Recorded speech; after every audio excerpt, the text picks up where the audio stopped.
एक बार की बात है, एक छोटे से गांव में आशा नाम की एक युवती रहती थी।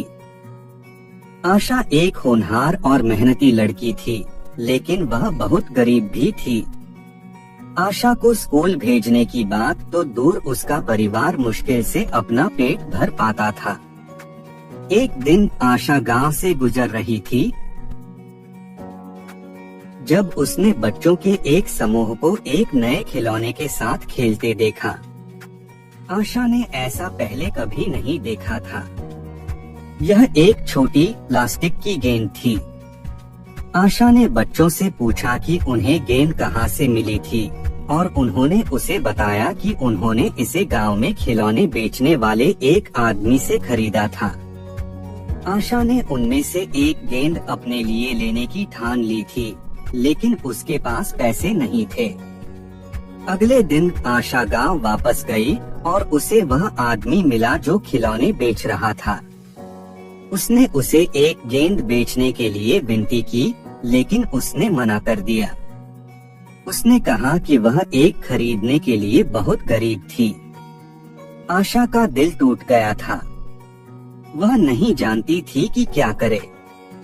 वह उस गेंद को बहुत चाहती थी, लेकिन उसके पास पैसे नहीं थे। उस रात आशा ने एक स्वप्न देखा। सपने में उसने एक सुंदर देवी को देखा। देवी ने आशा से कहा कि यदि वह एक चुनौती पूरी कर सकती है तो वह उसे एक गेंद देगी। चुनौती पास के एक पहाड़ की चोटी पर चढ़ने की थी। आशा डरी हुई थी, लेकिन वह जानती थी कि अगर उसे गेंद चाहिए तो उसे यह करना होगा। अगली सुबह आशा पहाड़ पर चढ़ने के लिए निकल पड़ी। यह एक लंबा और कठिन सफर था, लेकिन आशा ने कभी हार नहीं मानी। अंततः कई घंटों के बाद वह शीर्ष पर पहुंची।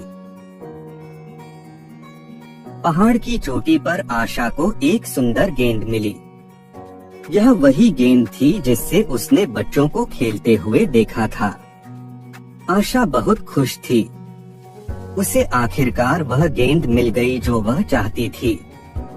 आशा गेंद को घर ले गई और अपने परिवार को दिखाई। उन सभी को उस पर बहुत गर्व था।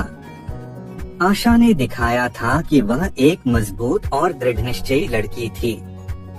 उसने अपने सपने को कभी नहीं छोड़ा था और उसने आखिरकार इसे हासिल कर लिया। आशा की कहानी हमें याद दिलाती है कि ठान लो तो कुछ भी संभव है। चाहे कितनी भी मुश्किलें क्यों न दिखें, अपने सपनों को कभी मत छोड़ो।